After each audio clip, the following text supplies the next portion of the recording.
Salam sejahtera, terima kasih karena bersama dengan saya di Nazilin Unity Channel. Ada yang kata, benarkah Ismail Sabri Yaakob akan ditahan tidak lama lagi?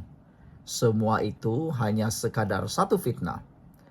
Ismail Sabri Yaakob belum ditahan, belum ditangkap, dan belum dibuat apa-apa. Menurut laporan SPRM, hanya 15 hingga 20% siasatan ke atas Ismail Sabri selesai. Wah, bayangkan Ismail Sabri telah disoal berkali-kali. Kalau tak silap saya, Ismail Sabri Yaakob sudah dipanggil lebih daripada 7 kali. Kalau tak silap saya, dah 8 kali dah Ismail Sabri dipanggil oleh SPRM. Tapi bayangkan, hasil siasatan baru mencecah 15 hingga 20%. Begitu rumitnya kes Ismail Sabri Yaakob ini. Bagaimana rumitnya kita pun tak tahu. Mungkin Anda mempunyai idea. Kenapa kes Ismail Sabri Yaakob ini begitu rumit sehingga memakan masa yang sangat lama, mengambil masa yang sangat panjang, dan sekarang pun sudah 8 kali disiasat, masih lagi belum sampai 50%.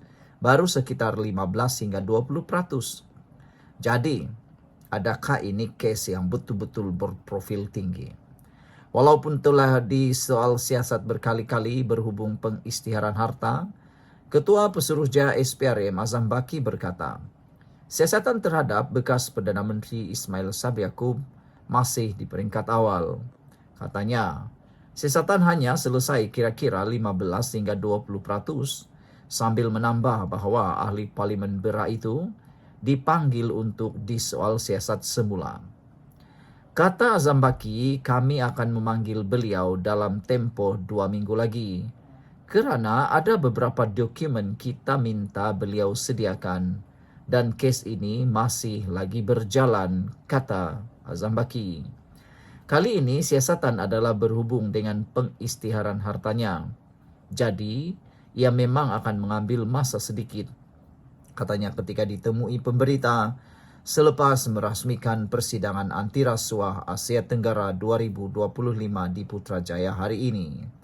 Azam menegaskan yang penting adalah memastikan sama ada pengisytiharan harta itu benar atau sebaliknya.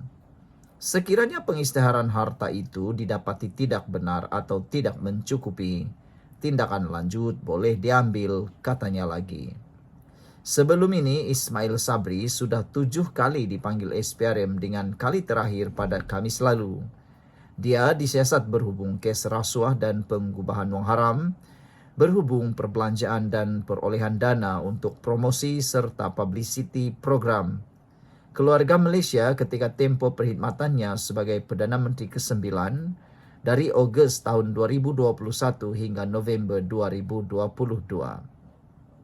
Kes disiasat mengikut Akta SPRM 2009 serta Akta Pencegahan Pengubahan Wang Haram, Pencegahan Pembiayaan Keganasan dan Hasil daripada Aktiviti Haram 2001. Pada 3 Mac lalu, Azam Baki dilaporkan berkata, Ismail Sabri adalah suspek bagi siasatan kes rasuah serta pengubahan wang haram susulan penemuan wang tunai kira-kira 170 juta ringgit dalam sebuah safe house. Susulan serbuan dilakukan pihaknya. SPRM juga dilaporkan menyita 13 akaun membabitkan nilai lebih 2 juta ringgit bagi membantu siasatan berkenan. Saudara, itulah dia keputusan terkini siasatan berkait kes rasuah dan pengubahan wang haram membabitkan Ismail Sabri Yaakob. Sekian dulu, kita jumpa lagi. Bye-bye. Salam sejahtera, terima kasih karena bersama dengan saya di Nazilin Unity Channel. Pergolakan dalaman Perak makin meruncing. Ada akuan berkanun tolak kepimpinan Peja. Persoalan besar hari ini ialah sejauh mana Perikatan Nasional Bersatu mampu bertahan untuk PRU akan datang. Masih relevan lagikah Parti Bersatu sehingga PRU 16 akan datang? Pergolakan dalaman Bersatu Perak semakin meruncing dengan kemunculan akuan berkanun yang mendesak agar Ketua Bersatu Perak Datuk Seri Ahmad Faizal Azumu digantikan. Salah seorang Ketua Bahagian Bersatu Perak yang enggan dinamakan mendakwa, akuan tersebut ditandatangani 16 daripada 24 Ketua Bahagian Bersatu Perak yang tidak bersetuju dengan kaedah Faizal memohon pertukaran tempat antara Adun Sungai Manik Zainul Fazzi Paharudin dengan Adun Cangkat Jong Naziruddin Bandi. SD itu minta kedudukan Peja dikaji semula atau digantikan dengan pemimpin lain. Ramai tidak setuju kerana tidak dimaklumkan pertukaran kerusi itu sebelum permohonan rasmi dibuat ke Dewan Undangan Negeri. Surat itu diberi kepada Timbalan Presiden Hamzah Zainuddin pada minggu lalu. Sekarang kita tunggu arahan selanjutnya, katanya, lapor FMT. Sumber tersebut turut menyifatkan tindakan Faizal memalukan Presiden Bersatu Tan Sri Muhyiddin Yassin.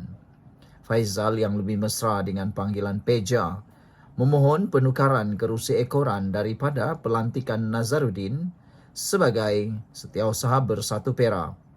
Jawatan tersebut kosong apabila dilepaskan oleh Zainul. Sebilangan bahagian Bersatu menyifatkan usaha Peja sebagai cubaan untuk membenarkan Naziruddin mengambil alih jawatan pemangku Ketua Pembangkang daripada Zainul selepas Razman Zakaria daripada PAS digantung selama 6 bulan. Permintaan tersebut telah ditolak Speaker Dewan Undangan Negeri, tapi beliau memindahkan Naziruddin ke barisan depan. Saudara, ada yang kata, beginilah kejadiannya jika parti yang dimulakan oleh khianat, kata netizen. Ada yang menyatakan, beginilah jadi parti kalau parti itu datang daripada pemberontakan parti, kata mereka.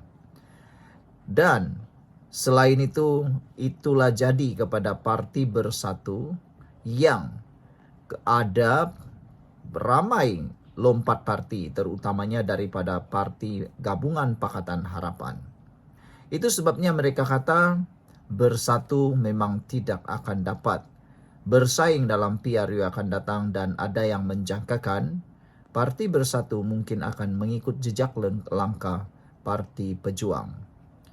Kalau dilihat daripada kemenangan PRK Air Kuning, dapat dijangka beberapa kerusi, lebih kurang 30 kerusi akan hilang di tangan Pakatan Harapan Barisan Nasional kalau gabungan ini terus bergabung, yaitu kerjasama antara Pakatan Harapan dan Barisan Nasional, termasuklah kerusi Muhyiddin Yassin di Pagoh dijangka akan hilang dan Muhyiddin akan putih mata. Sekian untuk kali ini. Jangan lupa tinggalkan komen Anda.